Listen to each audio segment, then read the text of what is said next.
Senhor presidente, senhoras e senhores senadores, quero iniciar cumprimentando o brasileiro Carlos Wizard Martins, pai de família, trabalhador, homem de histórico honesto, de boa reputação e dedicado a causas humanitárias. Em seu nome, quero cumprimentar a todos os brasileiros que têm doado tempo e outros recursos para ajudar o próximo, muitos deles de forma absolutamente anônima. Não vejo no senhor também qualquer interesse em exposição pessoal, mesmo porque em 2018 o senhor já tinha uma vida econômica e financeira consolidada. Ou seja, sua participação em causas humanitárias se deu depois de sua estabilidade pessoal e familiar, como tantos outros brasileiros fazem, assim como celebridades internacionais, como é o caso de Bill Gates. Imagino que o senhor saiba, mas quero tranquilizá-lo, que a despeito das intimidações que o senhor está ouvindo aqui hoje e de todo o cenário criado nesses dias em torno de sua participação em apoio ao serviço público federal, há perfeita previsão legal no Brasil para esse tipo de prática. Aliás, uma prática que deveria ser muito mais comum, mas estou certo também que a reação que estamos assistindo aqui contribui para afastar pessoas de bem do cenário político e do cenário público, sobretudo. Mas, mais um desserviço que se presta ao nosso país. A Lei Federal 9.608, de 18 de fevereiro de 98, que dispõe sobre o serviço voluntário, diz em seu artigo 1º, considera-se serviço voluntário para os fins desta lei a atividade não remunerada prestada por pessoa física a entidade pública de qualquer natureza ou a instituição privada de fins não lucrativos que tenha objetivos cívicos, culturais, educacionais, científicos, recreativos ou de assistência à pessoa. Assim, acredito que o senhor e tantos outros voluntários merecem o nosso reconhecimento, merecem o nosso aplauso. Em segundo lugar, eu quero manifestar meu profundo respeito aos seus valores e princípios pessoais e familiares, inclusive que o motivaram a deixar o país, o Brasil, dia 30 de março do corrente ano. Antes, portanto, da instalação, Dr. Toron, desta CPI. Antes. Uma pena que, por aqui, tenha sido criado um clima maldoso de que o senhor tenha saído do país para não depor perante esta CPI.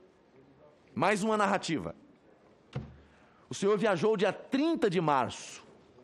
Esta CPI foi instalada dia 27 de abril, ou seja, quase um mês depois. Em terceiro lugar, eu quero dizer que não compartilho da ideia de que no Brasil nenhuma riqueza é inocente, que nenhuma fortuna é inocente, que sempre tem vícios e deve ser o caso de Vossa Senhoria. Muito pelo contrário. Um país como o nosso, que está em franco desenvolvimento, não pode retroceder ao tempo do subdesenvolvimento. Somos um país que cresce diariamente pela força dos setores público e privado e também de inúmeros empreendedores que, como o senhor, já foram pobres um dia. Talvez tiveram sonhos bem modestos, como de serem motoristas de caminhão, cresceram. alcançaram riquezas e hoje geram emprego e muita renda para o Brasil. Não merecem, por isso, serem considerados como desonestos, tratados como desonestos. Em quarto lugar, sua exposição inicial foi suficiente para demonstrar mais uma vez a inexistência do tal gabinete paralelo. Esse sim, tem aqui na CPI. Se reúnem aí, às escondidas, para decidir as coisas. Gabinete paralelo onde seus integrantes se reúnem com o presidente em reuniões públicas. Gabinete paralelo onde as reuniões são transmitidas ao vivo. Gabinete paralelo, repito, tem esta CPI, com reuniões secretas para deliberações prévias. Uma CPI que até hoje não tem um plano de trabalho preparado pelo colegiado, porque é definido nas reuniões secretas do gabinete paralelo. Em quinto lugar, observo, pelas informações de Vossa Senhoria, que sua atuação junto ao Ministério da Saúde se revela transparência e lisura do serviço público, que permite que pessoas do setor privado participem de comitê de análise de contratações. Deveria ser motivo de aplausos. Mas aqui é demonizado, é satanizado. Os mesmos que aplaudem as falcatruas que aconteceram no consórcio Nordeste. Isso nada mais é que reforçar as atividades de controle interno dos atos do Ministério com participação de pessoas do setor privado. Em sexto lugar, quero dizer que sei que Vossa Senhoria e os advogados que o acompanham saberá muito bem discernir as intimidações exageradas e algumas banais que estão sendo feitas no âmbito desta CPI. Nesse sentido, aliás, compreendo sua decisão de permanecer em silêncio. A postura, ou as posturas adotadas por muitos nesse colegiado, quando lhes é conveniente, justifica a preservação de seus direitos. Acredito, contudo, que Vossa Senhoria não tem o que esconder e certamente exporá tudo o que for necessário, se em outros âmbitos lhe for assegurado fazê-lo, respeitando o contraditório e a ampla defesa, e sem quaisquer pré-julgamentos.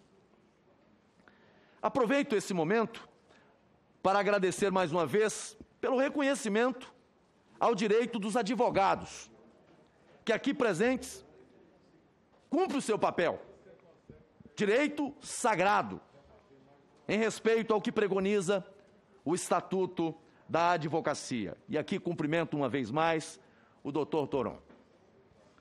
Não é favor, não é favor. Ninguém faz favor ao advogado quando lhe assegura a palavra ou a presença junto ao seu contratante. Não.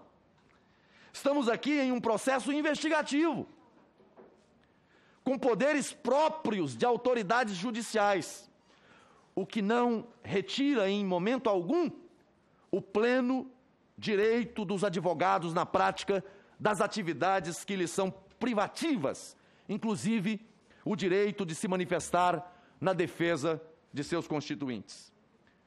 Aliás, diz o parágrafo 3º do artigo 2º do Estatuto da Ordem, que no exercício da profissão, o advogado é inviolável por seus atos e manifestações nos limites da lei.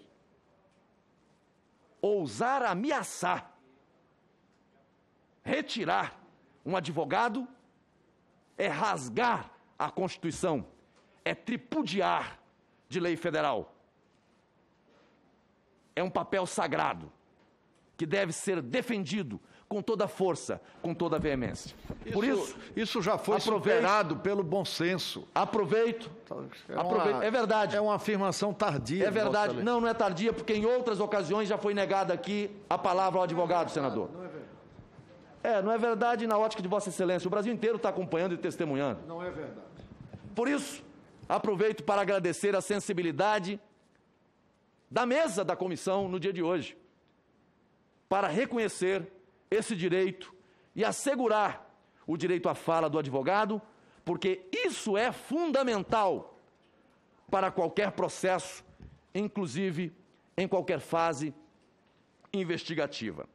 E eu queria, para concluir, fazer aqui, em nome dos brasileiros de bem, daqueles que se dedicam a causas nobres, daqueles que se preocupam com o próximo, cumprindo um mandamento do Cristo, que, aliás, é o maior mandamento: amar a Deus sobre todas as coisas e ao teu próximo como a ti mesmo. Em nome desses brasileiros, lhe peço perdão pelo constrangimento que Vossa Senhoria, e pelo papel que exerce Vossa Excelência, está se submetendo no âmbito desta CPI no dia de hoje.